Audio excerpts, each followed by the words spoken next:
Hi කොහොමද ඔයාලට? ඔයාලා සියලු දෙනාම ආදරෙන් පිළිගන්නවා. අද මම මේ වීඩියෝ එකෙන් ඔයාලට අරගෙන ආවේ හරිම පදමට හරිම ලේසියෙන් රසවත් වටලප්පන් එකක් සාදන ආකාරය. මුලින්ම බලමු අවශ්‍ය ද්‍රව්‍ය මොනවද කියලා.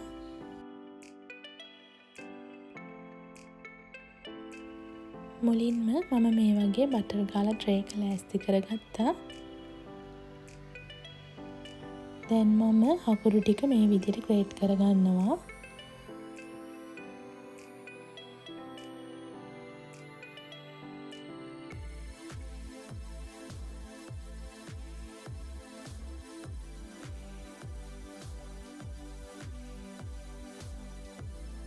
ඊළඟට ග්‍රේට් කරගත්ත හකුරු එකට වතුර මේසැඳි දෙකක් එකතු කරනවා.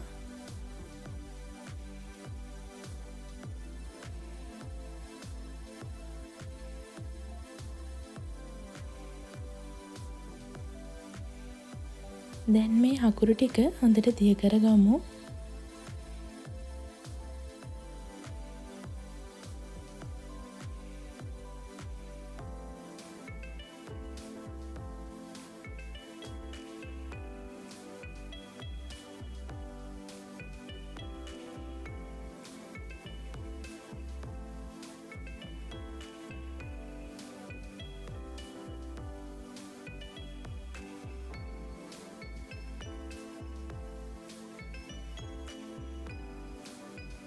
මෙන්න මේ ගානට ආවම මම ලිප ඕෆ් කරගන්නවා.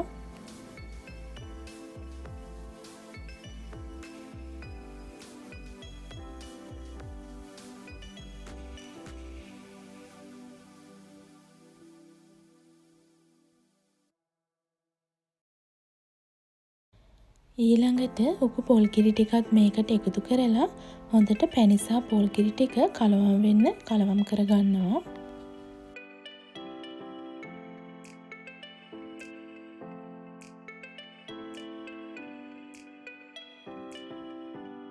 දැන් හරි. දැන් මේ මිශ්‍රණය නිමෙන්න මම පැත්තකින් තියාගන්නවා. ඊළඟට පැණි එක නිමෙනකම් මේ වටලප්පන් එකට අවශ්‍ය පිත්තර මිශ්‍රණය හදාගමු. මම මෙතන පිත්තර 4ක් අරගෙන තියෙනවා. ඒ ටික මේ වගේ වෙන වෙනම භාජනයකට දාගමු. දැන් මේ බිත්තර සුදු මද කහ මද හොඳට මිශ්‍ර වෙන්න විනාඩියක් විතර මම ගසා ගන්නවා.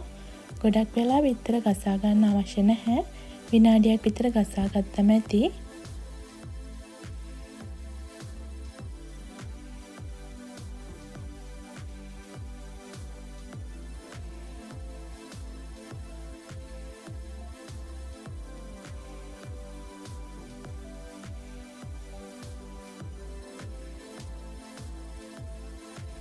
දැන් හරි.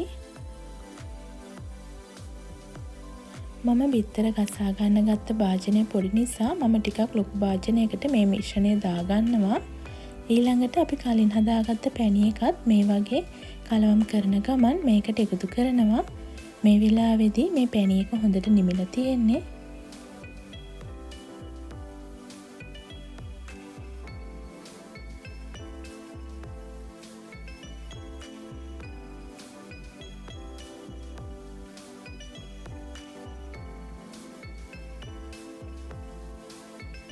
දැන් කබලේ බෙදලා කුඩු කරගත්ත එනසල් කුරුඳු පුතු ටිකත් මේකට එකතු කරනවා.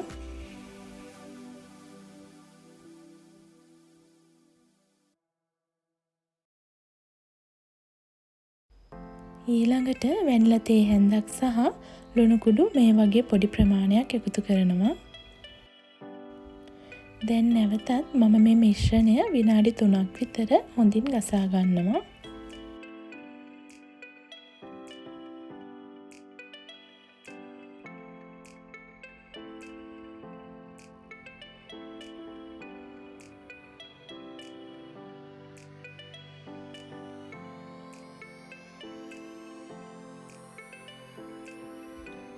ඊළඟට අපි කලින් සූදානම් කරගත්ත ට්‍රේ එකට අපි හදාගත්ත වටලප්පම් මිශ්‍රණය මේ වගේ පෙරා ගන්න ඕනේ.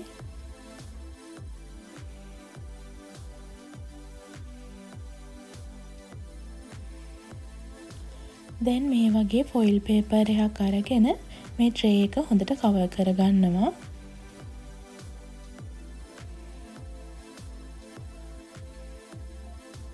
දැන් මේක ස්ටිම් කරගන්න තමයි තියෙන්නේ. මම මේ වටලප්පන් එක විනාඩි 40ක් විතර හොඳට ස්ටිම් කරගන්නවා.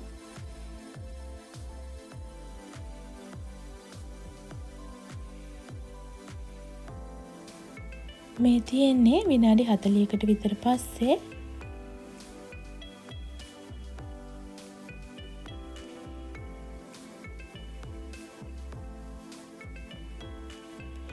මේ වගේ ටූත් පික් එකක් ගහලා බලද්දී ටූත් පික් එකේ ගෑවෙන්නේ නැත්නම් මේ වටලප්පන් එක හොඳට ස්ටිම් වෙලා තියෙන්නේ. දැන් මේ වටලප්පන් එක මම පැය 5-6ක් විතර ශීතකරණයේ තියාගන්නවා. මේ තියෙන්නේ ශීතකරණයෙන් එළියට ගත්තට පස්සේ මේ වගේ පොඩ්ඩක් වටෙන් බුරුල් කරගන්න ඕනේ. එතකොට අනිත් පැත්ත හරව ගන්න ලේසි.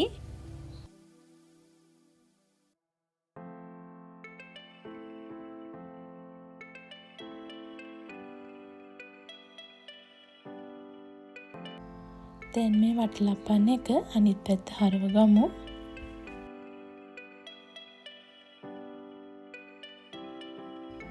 ඉතින් මේ තියෙන්නේ අපි හදාගත්ත වටලප්පන් එක.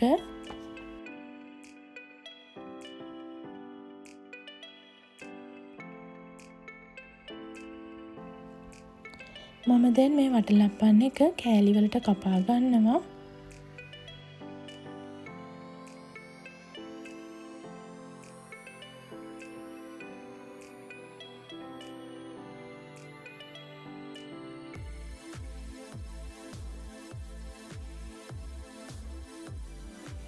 ඉතින් මේ බලන්න හොඳට සිදුරු ඇවිත් තියෙනවා.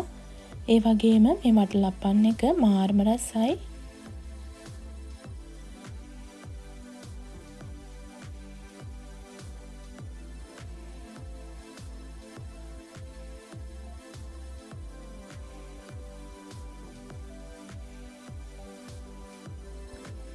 ඉතින් ඔයාලත් හදලා බලලා කමෙන්ට් එකක් දාන්න අමතක කරන්න එපා. ඔයාලා දිගටම මේ වගේ වීඩියෝ බලන්න කැමති නම් මගේ YouTube channel එකත් subscribe කරලා තියාගන්න. අපි නැවතත් මේ වගේ වීඩියෝ එකකින් හමු වෙමු.